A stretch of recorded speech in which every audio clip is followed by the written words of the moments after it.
Greetings, everybody. It's Christopher Messina coming at you from the itinerant Messy Time studios in the wild colds of Connecticut instead of where I'd rather be on the free beaches of Florida. Joining me today virtually is Jerome Armstrong. Jerome, thank you so much for taking the time. Yes, thank you for making me be here. Absolutely, absolutely. So I'd love to hear a bit of your story. Tell Okay, tell tell, tell us all well, about it. Give me everything. you and I don't know each other at all, so this is kind of an introduction as well. So let's see where it Perfect. goes. But I saw that you mentioned something about Africa, and I'm actually on the way out the door here. I'm going to India for 6 weeks, but after that, I'm going back to Tanzania, where I have a land, 5 acres there, and an orchard, which I started 2 years ago. It's sort of Nice. an enclave of freedom, next to the Masai out in the middle of nowhere. So Fabulous. that's My kind of jealous my my like. jealousy goes with you. Well, come visit sometime. My oasis is out there. But I That's had a beautiful. life, long. I worked in politics and media and digital media, and started Vox Media way back in the 2000s, and then with SB Nation, and then worked a lot of presidential campaigns, three of them, for different politicians all over the world. But I got out of politics and everything around 2000, early 2010, maybe. I kind of got disillusioned from it all. And Mm. I decided to go back to my original impulse when I was in my 20s was to get involved more in like yoga and Tai Chi, Qigong, and stuff like that. So I started practicing a lot of that. However, I was really frustrated. And I don't remember who exactly I went to see, but they at one point said, what are you doing? What are you working with your hands? What are you doing with your hands now? I said, I'm not doing much of anything. He says, but you have in the past. I said, yeah, I was a blogger. I used to blog all the time. Like I blogged 2,000 word blogs, 4 a day, like no problem. Yep. She says, you have to use your hands. Like, this is your output. Use these Right. to put it out there. If you don't, it's just going to get stuck in here. So I I started get that. writing books then. I said, I don't want to write like the latest political chatter anymore. I want to write, I want to create something that's lasting. And so I worked the next, like for 5 years, developing a book in India called Calcutta Yoga, which was a historical book. It covered 4 generations. And then it also talked about how yoga came across from India and became our modern yoga here. And Hmm. that sort of dived me into the culture of India quite a bit. And I'm going back there this time because I'm writing a second book, which is called Gangaland, that travels along the Ganges. And Nice. also my wife is her mother passed away last year, so we're bringing her ashes back there to India as well. Wow. So that's That's where I am right now. I've had a lifetime of experience, so of all that different types of things, but I'm sort of see myself more and more though on the fringe of everything that's going on. I used to think like I was in the middle of America, like I had the pulse. Like, when I right. worked in the campaigns, like I was like, I know what to do. I would be the one telling everybody else, like, this is what people think. I don't, Yep. I'm not, I'm so out of touch now. I'm so off to this. And there's such huge virtue in that. I lived, I'm a native New Yorker. I studied at the University of Chicago, and then I lived and worked through in both South Africa and Morocco for about 4 years, back and forth. So, um, I got, I was just entranced. Southern Africa is the most beautiful place on earth, as far as I can tell. And I remember after living about 18 months or so, I said to the one of the Afrikaans women I know, I laughed. I said, I had this moment when I was leaving Harare Airport, or trying to leave Harare Airport to fly to Cape Town, and I went out to the airport because the phones weren't working, and I basically asked. So this is probably in '96, Mhm. and just asked the Zim Air rep, like, when's the next flight? It was like a Monday. When's the next flight? And he looked at me and said, Wednesday, maybe. And I had this marvelous moment where I think that's the dividing line. Every Westerner that goes and lives in Southern Africa has their Wednesday maybe moment. And it either drives you nuts, you get on the next plane back to America or Europe or wherever, or you go, Wednesday maybe.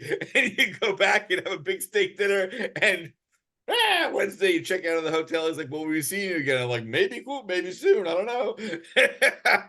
I just got a deep appreciation, not in a caricaturist way, but of a way of thinking and living that was not bound to industrial time. Yeah, it's And it's about still time. true. It's about time. I came across this when I was in India, because Calcutta's a lot like that as well.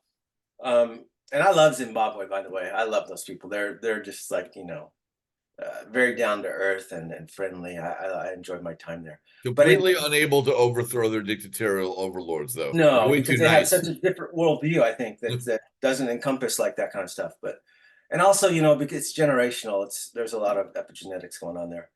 But in Calcutta, I came across the same thing of why don't you value your time? Like, you spend so much time doing this and there's no money in it. And then when you do something for money, you like go way above beyond like what you're actually getting paid for. And they just don't look at time and money the same way that we do. They look at more of the job, the work, and the time is just sort of like attached onto it. Mm, Our side starts with the time. Their right. mentality, I think, is more of like time's kind of like an add-on. No, that's interesting. So the given that you've for either actively or passively, don't know, dissociating yourself from the current political trends in America, right? It's I'm curious how, as I said before, when we just picked up right now, right? Mm. That I am always been fairly active. I'm a big fan of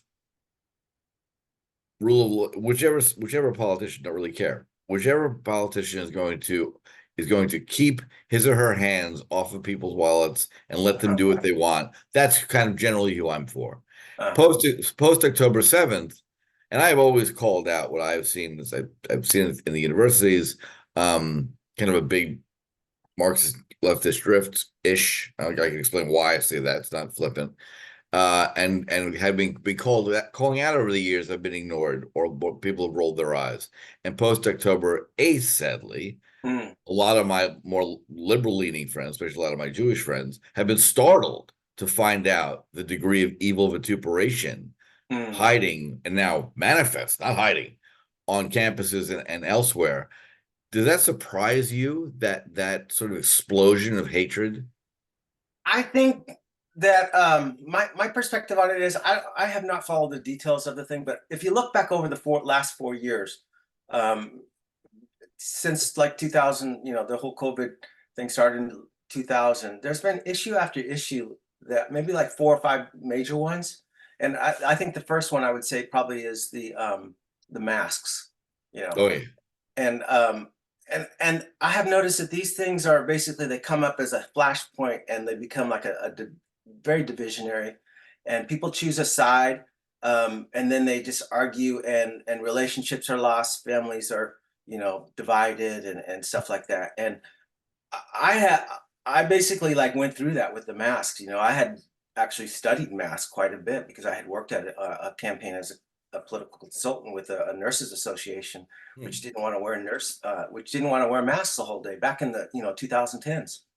So I knew the issue really well, and I didn't think it was anything that could possibly ever become the norm. Because there's lots of wrong things about wearing masks, physiologically, but especially for children developmentally. We know all this now. So, but I lost friends over that. I lost family over that issue, over masks. I Right. couldn't believe it. So I have been very careful, like since then, to not like try to like burn down the ground just because I disagree with somebody on Yep. an issue. And the Ukraine war. Look, I'm not going to choose a side. The other things that come up, I don't vaccines. I'm not. I had all my vaccines before. I chose not to choose this one, but I don't begrudge anybody either way. It's fine. Let's like get back to a point where we can talk civilly. But I think what's happened is that probably these young people, they have been coasting through the last 4 years without taking a side on anything, without realizing the times we're in, kind of just sitting back, Mm. like, wow, what the heck's going on? And then this comes up, they're sort of manipulated into taking a side, and it starts in, rising up, and they're getting fed by social media and stuff like that. They're probably Yep. not even totally informed on the issue. So It's that is, I would say, that is the small modicum of hope I have, right? Is that the enterprising guys with microphones who go out into these crowds in Harvard Yard or the streets, and they're chanting "River to the Sea," and they say, "What river?" And 80% of these idiots like, "Huh?" So that actually makes me that actually gives me a little. It doesn't make me happy that you're happy to pick up a sign chanting against Jews, but at least you're an idiot who came to the protest because the cute girl you wanted to talk to will be there, right? Like that So gives me a part of little it, I hope. think, is like going against the establishment, going against the narrative, breaking out, like being frustrated about all this stuff, you know. And I don't think a lot of people are very intelligent about the issues, or just I think there's a lot of lashing out from people. Yeah, This is like the first stage of like, what the hell's going on? I'm mad. right. But That I like that thought, and it resonates, and I hope that's true, because that's a lot better than this seething mass of new Gestapi who want to throw people in camps tomorrow. That's okay, actually a better but better see, this is answer. the flip side of it, because what you're experiencing right now, I experienced with masks. I was Yeah. ostracized. I was Oh, I like, got it. I was almost. I told my wife when I was traveling during that time. Said I will be the guy on film with the TSA wrestling me yeah, down in Atlanta airport. I walked through. Now, occasionally we get on a flight, you just had to suck it up, right? You yeah, agreed to it yeah. as terms of travel. I almost Okay. got thrown off on one. But in the airport, like even their blessed Saint Fauci, he of the masking, Yeah, his advice was if you have to be in an enclosed space more than 30 minutes with someone, you might want to wear a mask. How that turned into put a mask on walking through an airport with 90-foot ceilings is beyond me. And I walked through Atlanta, every American airport about 20 times in that 18-month period, never wore a mask. Once, TSA agent said to me, "You have to wear a mask." And I say, "I'm sorry, I have an IQ exemption," and just kept walking. that's a good one. Oh, right. Oh, he's got an exemption. But So, I so lost my a lot of my friends. point here is though that the fear that you have now of like seeing this, and it is fear. Let's It acknowledge it. is. Is similar to the fear I had, and you had then back too, when everybody starts wearing it, and I'm like, what's going on here? Like I was very afraid for my freedoms for like a Yeah. year. It is all about freedom, right? The difference here is I was willing to get into fighting matches and scream at anybody about them demanding I put a useless piece of t-shirt across my face. Yeah, Now I'm concerned that the scumbags want to hurt my children because there's violence right. on college campuses, and all it takes is one unhinged asshole to believe this is the next Tree of Life synagogue event. That's what worries me about this. I didn't see anyone shooting anyone over masking. That to me is the big difference. Yeah, that's true. It is an escalation. But my point is the underlying emotions that we feel towards these events of being backed up against the wall, and all of a sudden we have fear rise in us. And Sure. these people on the other side, they're reacting to a different kind of fear. So we're participating in the whole exercise without enough detachment. So I think we have to like always be aware that we're being manipulated to have these emotions. Hardcore.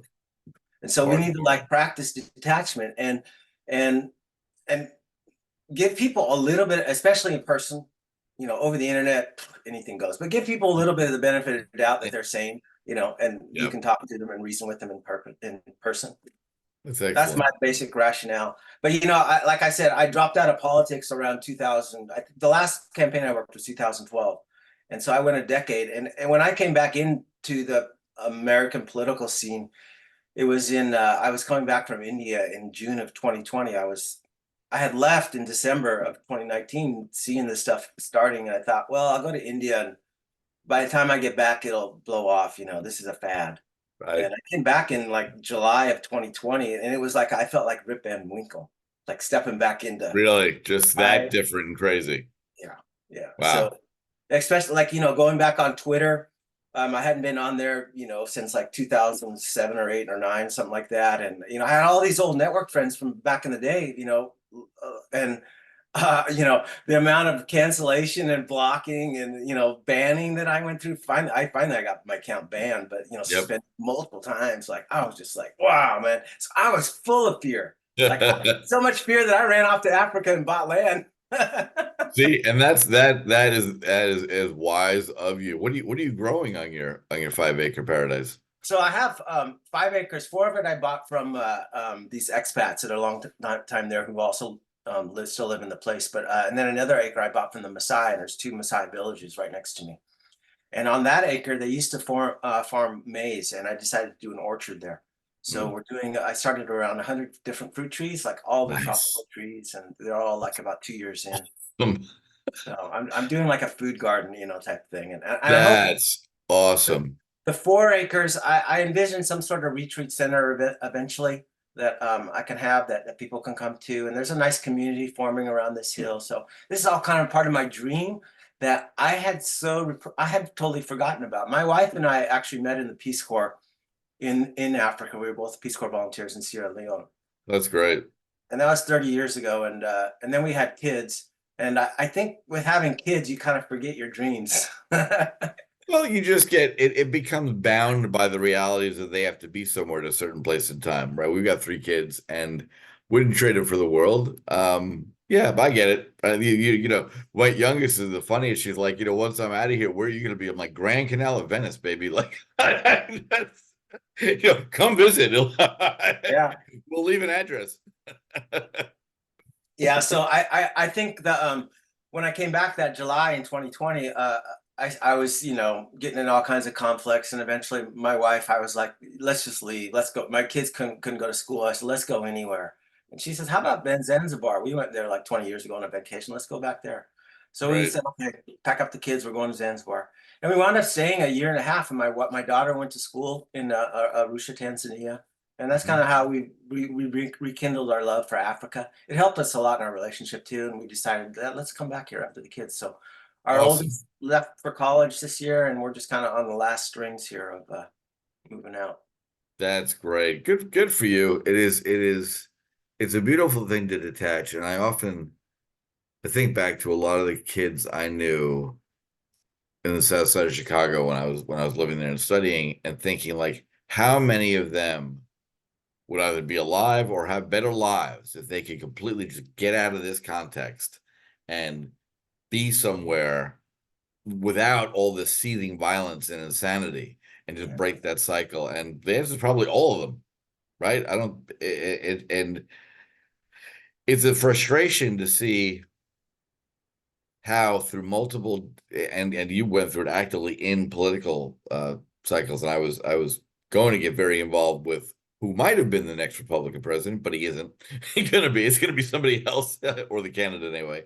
Mm. uh and I see lots and lots of really intelligent, well-meaning people push on this blob of a political system, and it just doesn't seem to be improving. I don't know if that's just it's always been like that, and it just feels bad today, whereas people felt this way in 1862. I don't know, Mm. but I don't know if it's worse or better, if that even means anything.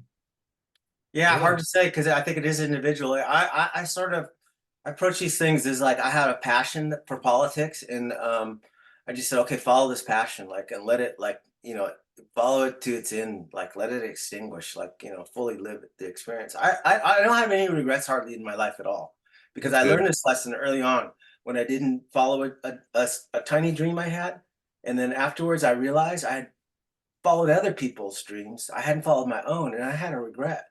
And I Yeah. said, I don't want to ever experience that again like that. I want to follow my own dreams. So I always like my passions, go for them, let them extinguish themselves, and then leave them behind. That is one of the best summations I've heard yet on this show. It's solid. Really, it's just it's one of the hardest things to do is to, you know, leave residual irritation and just move on. Yeah, yeah, yeah, yeah. You're not going I to go think, backwards, and you don't want to carry that baggage with you. yeah, part of it probably is my early, you know, when I was growing up, my dad worked in the first Forest Service, and we would move like every school year because that's how you Wow. got promotion back then. And Right. like I went to 6 different grade schools growing up. Wow. So I really had to learn to like, okay, I can't be too attached to my friends. We didn't have phones back then, so you know Right. they're gone. Like, Out of sight, out of mind. Right. you know, live in the moment. I love that wonderful Buddhist parable where a monk and his acolyte are walking along. They get to the river, and there's this rich lady standing, and there's no bridge, Uh, and she just basically demands the monk carry her across the river, and he gets all muddy, and he deposits her down, and she just walks off without saying a word. And after about, you know, 2 or 3 hours more of walking, his acolyte says to the monk, you know, isn't that really irritating that, you know, presumptuous rich woman didn't even give us alms for your service? And he looked at him and said, I put her down 3 hours ago. You're still carrying her. I like that. I like that. That reality. It's a really good one. Um, But Jerome, I tell you, I'm so delighted we had a chance to talk. Any massive message you would like to deliver out into the world, or Well, I we'll think pick it up again when we get back from India. well, yeah, let's talk about let's talk about Israel and the Jewish situation there, because I think Sure. that's where some of your audience is coming Yeah, from, and whatnot. So for sure. I have been to Israel. I spent 2 weeks there, and I don't remember exactly what year it was, around maybe like 2011 or something like that, or eight, or somewhere in that area. And I toured the whole area, and I remember I didn't know much about, the political situation there. I don't really pay attention hardly at all to politics outside the U.S. And now I don't even pay attention to our politics. But back then I didn't know much, except for that there was an issue, and I thought, well, I'll come there and I'll figure it out. And I remember at some point standing on some hill, and somebody was pointing out, yes, this is the Jewish part, and there's a little enclave here, Hamas, and then this is the West Bank, and then like showing it all, like pointing it all how divided it was in that. And this was Yeah. like at the tail end, and I realized, like, man, this conflict is so ingrained. Like, I don't have a solution to it. I don't have it. My underlying, like, feeling was very frustration, a lot of frustration that this was a systemic division that was being carried forward by the system over there. And the only thing I remember that was inspiring from that trip was, and this was sponsored by I think it was the NJDC that had done the trip. So, we were able to get the access and go into the Palestinian places and everything. It was a really informative trip. But towards the end, I think it was called the Abrahamic Project, which brought together children that only would have learned Arabic or would only have learned Hebrew, and taught them to speak with each other, Right. learn the other person's language, so that they weren't so fearful, that so they could hear them on the bus, and they didn't think that they were talking about killing them, because they could understand them. And I love that, but I don't know how much that has grown, how much that has been put forward. But I think that part of the dialogue there is missing a lot.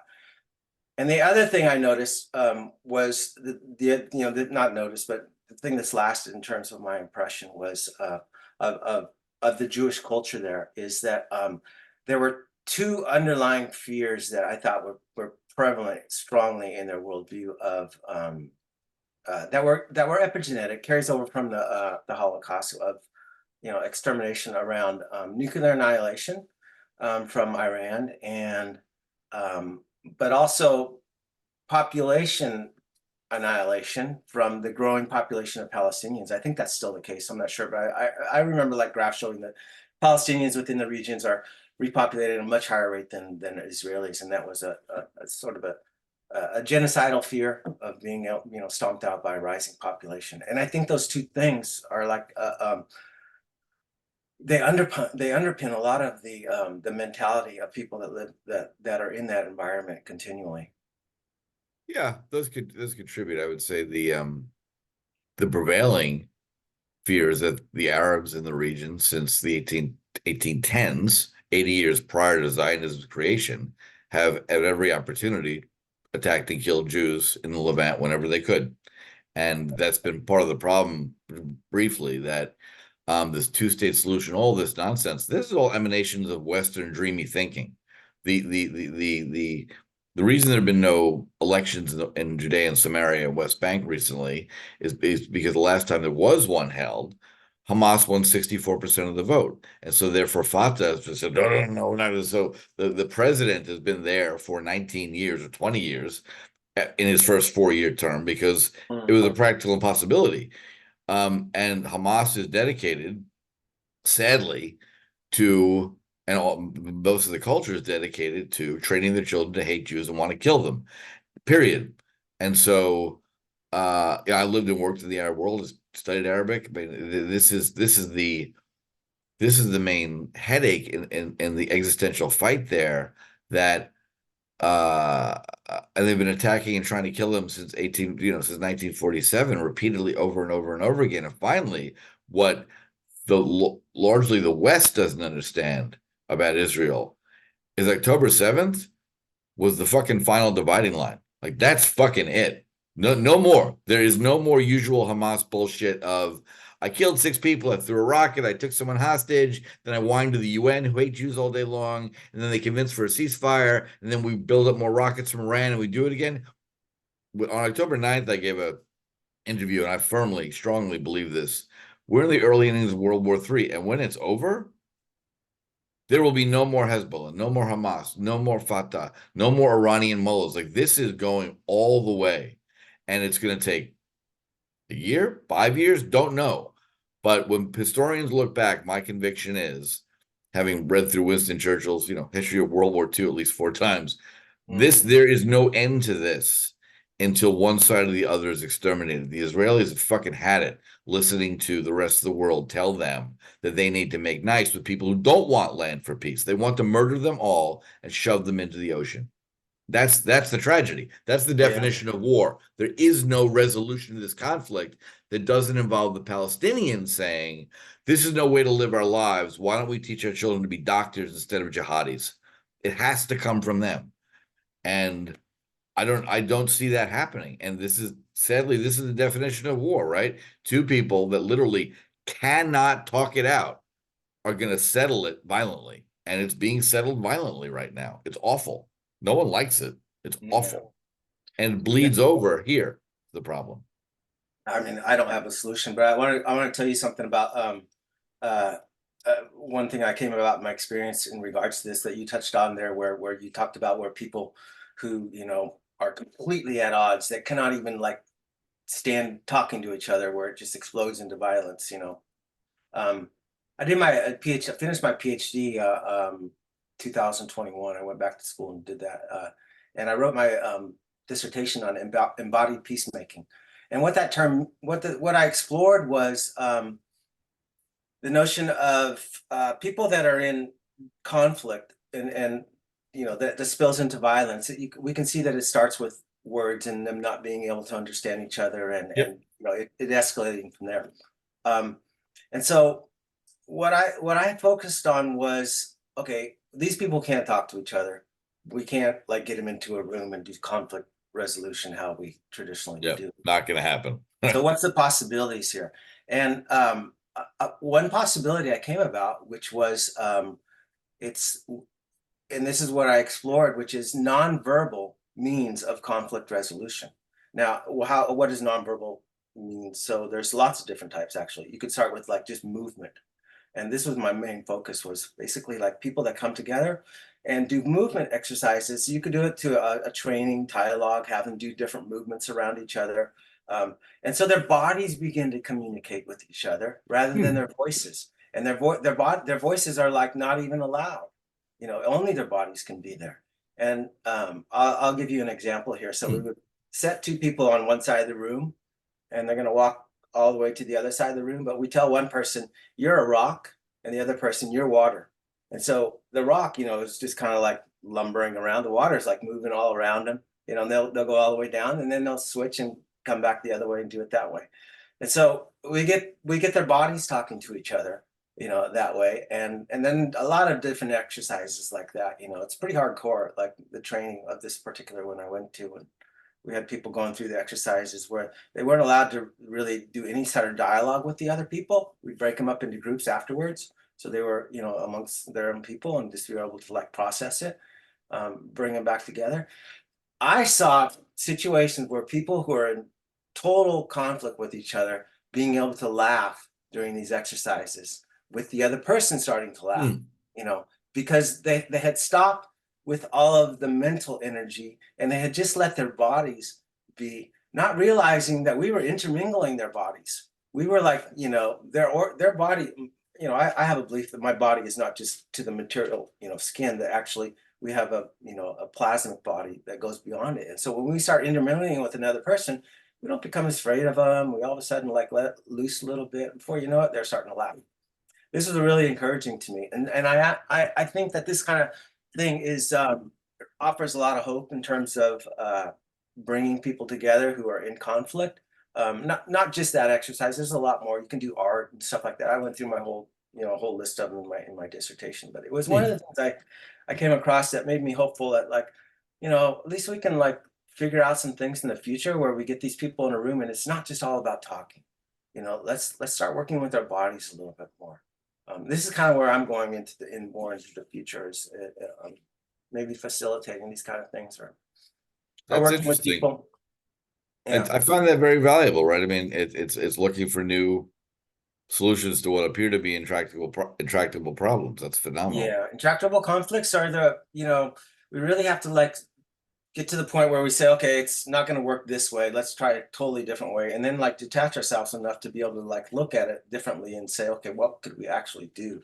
And this is something that's irrational, you know, like maybe like you drawing a picture of you saying something and me drawing a picture, and then you saying something and me drawing a picture, and we switch pictures and we look at what we're seeing through the other person's eyes, Right. that then we're like, oh, really?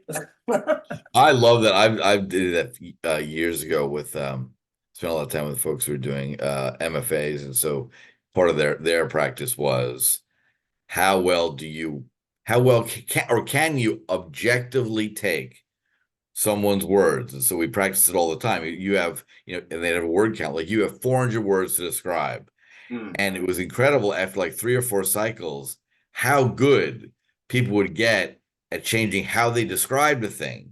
The first example, like people just try it, you're looking at a painting.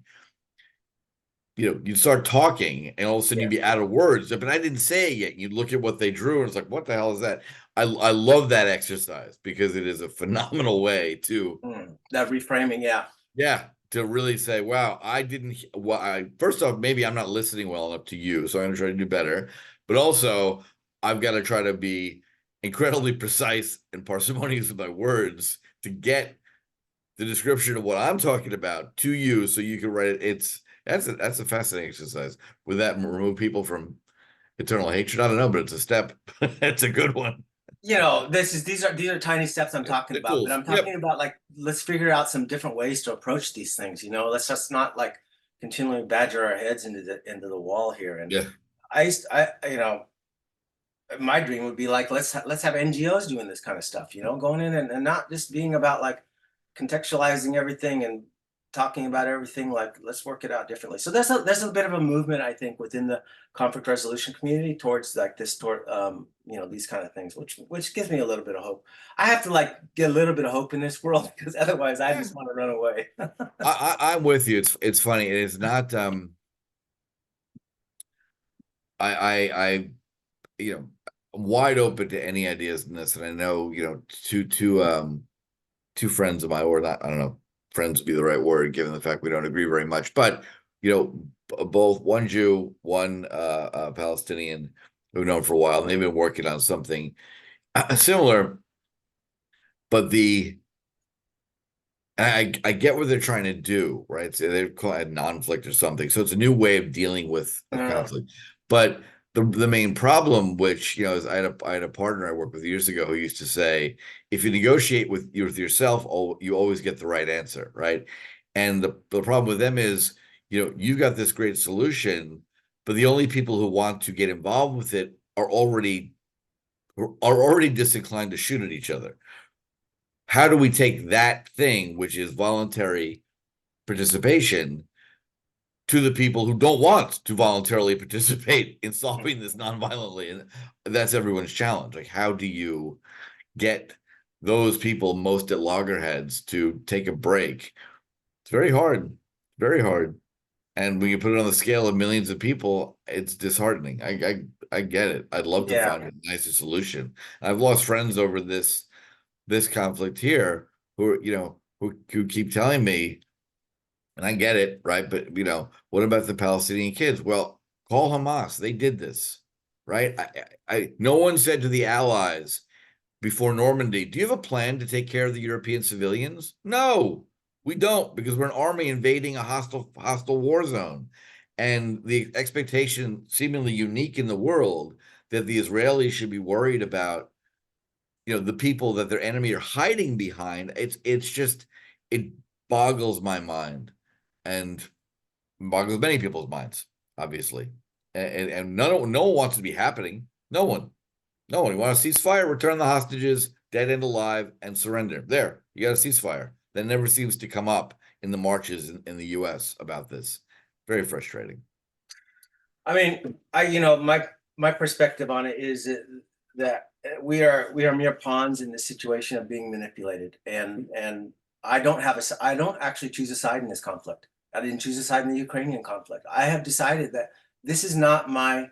I am not bringing these things to the table. If I want to Right. be involved in this, I'll go to Israel and try to bring people together and talk to, bring them together and be in dialogue, or bring them together, just sit together, do something like that. Yep. But getting involved in, I understand that you're more closer to this conflict, so I understand that. And I think I felt the same way with with the masking thing. I was more Yep. close to that because it's, in my ballpark. So Personal. so I got invested in it, but I realized, and I think you'll come through this too, that it's getting pulled into it and being deterministic about how the outcome has to be, and the mentality of this my way or the highway, is kind of like, a way to ostracize yourself from a lot of friends and a lot of people who you used to love, but now you don't have a relationship with. And I don't think it's worth it. Yep.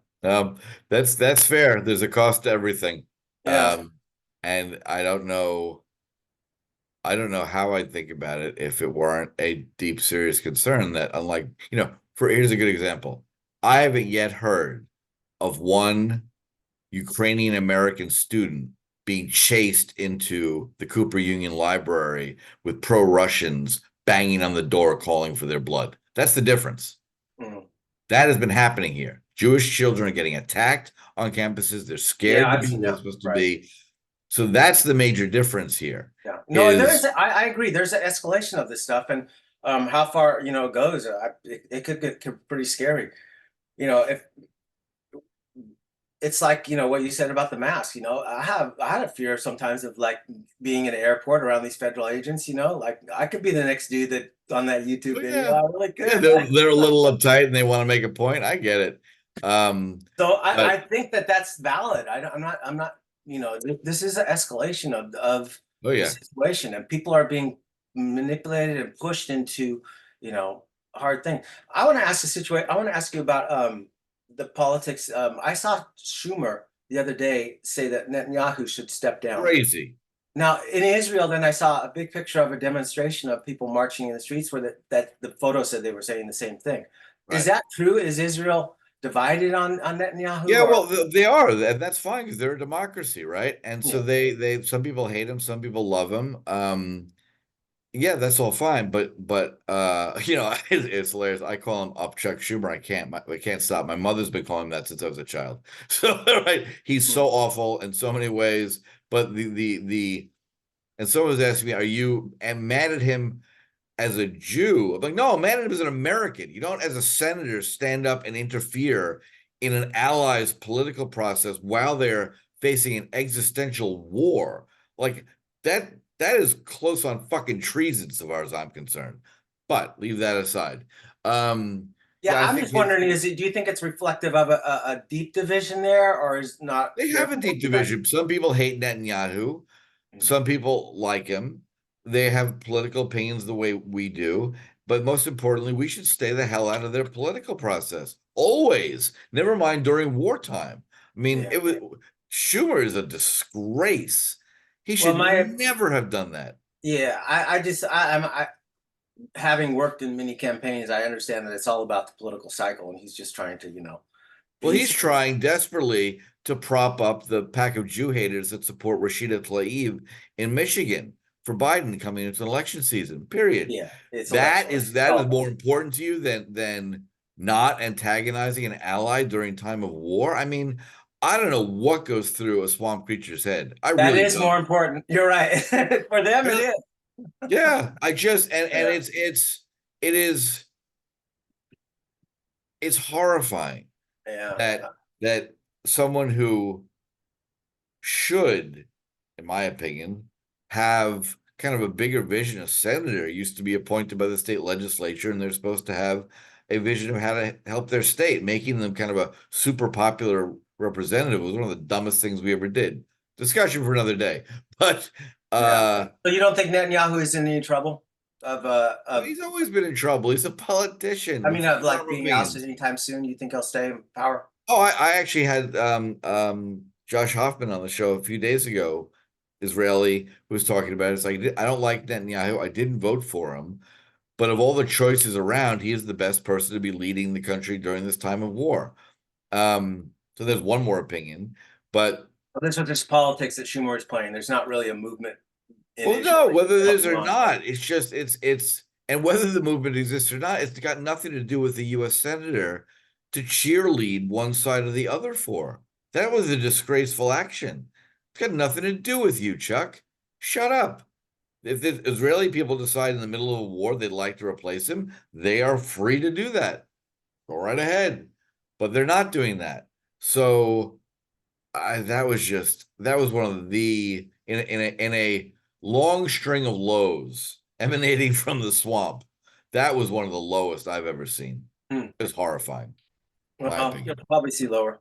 I'll probably see lower, but I hope we don't. And I'm going to leave it on a positive note. I like some of the ideas you put forward. Actually, I'd love to read your dissertation. And count on me coming to eat pawpaws and mangoes in Tanzania, because that sounds like something I need. Yeah, you can come back and visit Zimbabwe again. Absolutely. It probably hasn't changed at all. No, that's not changed. No, why would it? What's gonna change? Yeah. That's crazy. Well, safe travels. Enjoy India. So glad we found time to chat. We'll have to do it again. And any final scintillating pearls of wisdom that you can leave us with? Nah, it's nice meeting you, and we'll take it forward from here. Thank you. That's great. Thanks a lot. Cheers. Bye-bye.